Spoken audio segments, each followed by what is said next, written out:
ভাই আমি এখনো স্বীকার করি আমি বাংলা ভাই, বাংলা ভাই, বাংলা ভাই। তুমি কি জানো যে 64 জেলার মধ্যে 63 জেলার মধ্যে একসাথে বোম ফুটাইছিল? আমি নিজে বাইরে হওয়ার পরে মোবাইল ব্যাংক এই সেম ফোনে হলুদ সেট আমার মোবাইলে পাসওয়ার্ড দেওয়া, ওই ফোন ওই সিম খোলার পরে মোবাইলটা যখন পাস করুম একসাথে একযোগে বোম ব্লাস্ট হইব সারা বাংলাদেশে।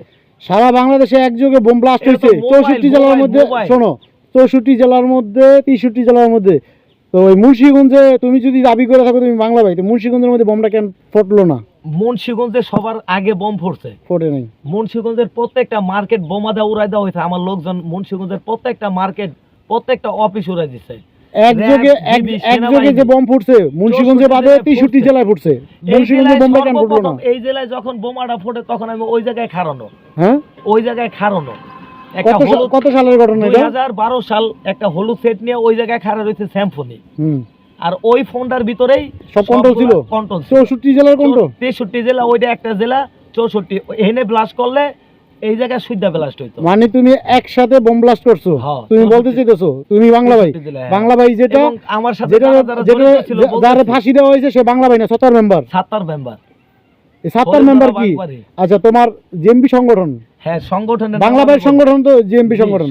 এই সংগঠনের পুরো বলো তো। মুফতি আব্দুল হান্নান, মুফতি আব্দুল রব, এদের দুইজনের সাথে আমার আন্ডারওয়ার্ল্ডের বৈঠক হইল। বাংলাদেশে আমি কয়েকশো হাজার কোটি টাকা ঢুকাইছি, 95,000 মাস। এই যে মিয়া তুমি অন্য লাইনে গেলা, তুমি তো পাটে পাটে কথা বলবা। হ্যাঁ বলেন। তোমারে প্রশ্ন করা হয়েছে তখন তুমি বাংলা ভাই, তোমার সাথে কাজ করতো কে কে? তোমার কমান্ডার কে কে? আমার কমান্ডার মুফতি আব্দুল রব। হাতে নাতে আমরা জানি যে বাংলা ভাই ধরা পড়ছে। হ্যাঁ, ঠিক আছে। চট্টগ্রাম গ্রেফতার হয়েছে, কত সন ডেট ওই জায়গায় দেওয়া আছে। আচ্ছা, তাই তো আমরা তো জানি যে তার ফাঁসি দেওয়া হয়েছে। তুমি বাইরে কিভাবে? কাশিমপুর আমার ফাঁসি হয়েছে, আমার রক কাটা হয়েছিল, কিন্তু টাকার বিনিময়ে বেঁচে গেছে। কাশিমপুরে তোমার ফাঁসি হয়েছে? জি। আবার বলো তো কথাটা। কাশিমপুর কেন্দ্রীয় কারাগারে আমার ফাঁসি। ঠিক যতক্ষণ সময় লাগে একটা আসামির দড়ি ঝুলাইয়া ফাঁসি দিতে, আমার এই পুরো গলাটা প্লাস্টিক সার্জারি করা হয়েছে এবং রশি পরাই দেওয়া হয়েছে। ঠিক ততটুক সময় আমার ঝুলাই রাখা হয়েছে, কারণ এই প্লাস্টিক সার্জারিতে তো আর আমি মরুম না।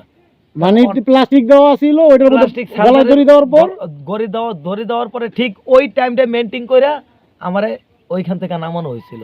তার মানে এটা কোন সরকারের আমলে? এটা আওয়ামী লীগ গভর্নমেন্ট সরকারের আমলে। এটা কত সনে? এটা 2012 সন। 2012 সনে? জি, আওয়ামী লীগ সরকারের আমলে এটা হয়েছে। মানে এই ধরনের কারচুপি হয়েছে। তাই তুমি এখন যে বললা এই কথাটা বলার পর তোমার সমস্যা হইব না যে তুমি বাংলা ভাই বেঁচে আছো? সমস্যা বলতে কিছু নাই, বাংলাদেশের ডিপার্টমেন্ট নিচের থেকে উপরে পর্যন্ত সবাই আমার কিনা লোক। তাই IGP, DIGP, DCP, SP, DSP সবাই, তাই মন্ত্রী মহোদয়। মানে এখন তোমার সংগঠনের কি পরিস্থিতি? এখন আমার সংগঠনের পরিস্থিতি মোটামুটি কিছুদিন আগে আমি ঢাকায় হরতাল ডেকে আইছি। হরতাল ডেকে আইছো বিএনপির সাথে? না না, বিএনপির সাথে ঐক্যজোট নির্দলীয় সরকার থেকে পক্ষ থেকে হরতাল। ঐক্যজোট বলতে জামাত শিবিররা যারা একসাথে ঐক্য করছিল। বর্তমান জামাতের সাথে ছিল, হরতাল চলতেছে। জামাতের সাথে ছিলাম না, আমি একাই হরতাল ডাকি, আশেপাশে পুলিশ বাহিনী থাকে, এরা প্রোটেক্ট দেয়। যে মানে তুমি একাই হরতাল রাখো, তোমার আশেপাশে পুলিশ থাকে, এরা হরতাল তোমার ডাকা হরতাল কন্ট্রোল করে। এখন তুমি কি বলতে চাচ্ছ যে তোমার কথায় হরতালগুলো হচ্ছে? আমি 100% শিওর, কারণ আমি বর্তমানে একজন আইজিপি এবং আমি ব্যক্তিগতভাবে তুমি আবার আইজিপি, তুমি না বাংলা ভাই? বাংলা ভাই, সিবিআই এবং পিবিআই, আমি দুইটা অফিসার। সিবিআই পিবিআই অর্থ কি বলো তো? পিবিআই মানে বাংলাদেশের প্রশাসন এবং হাসিনা সরকারের প্রাইভেট ডিজি। তাই সম্রাট ওরফে এনামুল হক শামীম। পিবিআই অর্থ পুলিশ ব্যুরো ইনভেস্টিগেশন। না না না না না, পিবিআই সব। আচ্ছা, তুমি এক লাইন থেকে আরেক লাইনে যাও না, আমার সময় নেই। কথা হলো গিয়া তুমি যে বাংলা ভাই। জি। আরেকটা প্রমাণ দাও। আরেকটা প্রমাণ মানে কোন কোন জায়গায় এই বোমার সরঞ্জামগুলো হয়েছে এই প্রমাণ। তুমি কি কি তুমি তো বাংলা ভাই, তুমি সবারই ট্রেনিং দিছো। তোমার ট্রেনিং এর ক্যাটাগরি কি জিহাদি বই? জিহাদি বই কি একটা নাম বলো? না না না, জিহাদি বই না। এই বাংলা ভাই ট্রেনিং এ জিহাদি বইয়ের কোনো কার্যকলাপ নাই। বাংলা ভাই ট্রেনিং এ শুধু বোমা বাজে, মানে বোমায় আতঙ্ক থাকে। গ্রুপে তো জিহাদি বাজ। না না, জিহাদি ইসলাম একটা পন্থী আছে, আলাদা একটা পন্থী আছে, 90 জিএমবি। যারা নতুন যোগ 90 জিএমবি, হ্যাঁ, যারা নতুন যোগ দিছে 90 জিএমবি, এদের কাজ হইলো অন্য বইগুলা, যেমন নাবি নবীনা, এইটা বুঝানো। কি বলে? নাবি নাবি ইয়া নাবি মানে নবী বলে না কিছু না।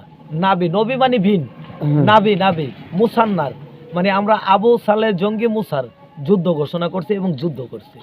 আবু সালে জঙ্গি মুসার যুদ্ধ সংগঠিত করছি। এখন আবু সালে মুসাটা কে? মুসা আলাইহিস সালাম। মুসা আলাইহিস সালাম কি জঙ্গি ছিল? হ্যাঁ হ্যাঁ, জঙ্গি মুসা বলা হয় যাকে। তার অনুসরণ করে কি এটা জঙ্গি বাহিনী হইছে? তার অনুসরণ করে একমাত্র মুসার অনুসরণ করে জঙ্গি হইছে। তুমি কি বলতে চাচ্ছ যে তুমি যে জঙ্গির ঘোষণা দিছো, হ্যাঁ, এইটাই আসলে প্রথম জঙ্গি সংগঠন? এটা হরকাতুল জিহাদ এটা কোনটা?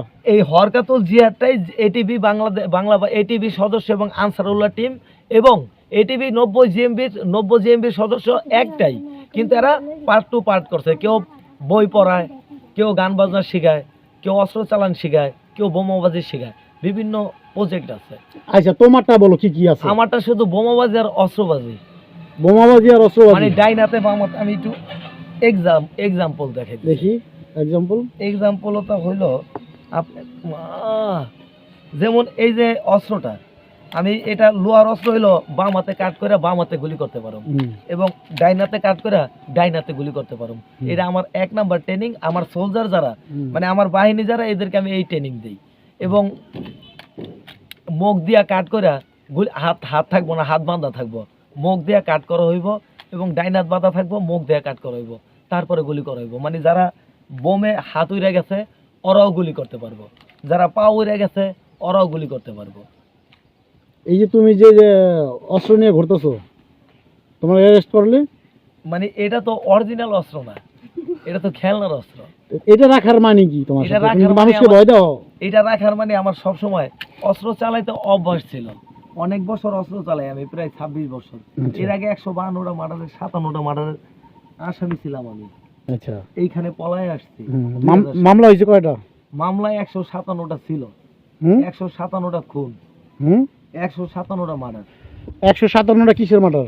157টা যারা যারা বীরাঙ্গনা বানাইছে, ধর্ষিতা বানাইছে। এটা তো যুদ্ধের। ওইটা যুদ্ধের ক্ষেত্রে ওই সময় কেউ বিশ্বাস করতে চায় না। যুদ্ধ, তাই তুমি ওই প্রতিশোধ কিভাবে নিবা? তুমি কি প্রতিশোধের জন্য? ওই প্রতিশোধই তো নিছি, নিয়ে 152 জন মাইরা লাইছি। হ্যাঁ, আর কত প্রতিশোধ নেব?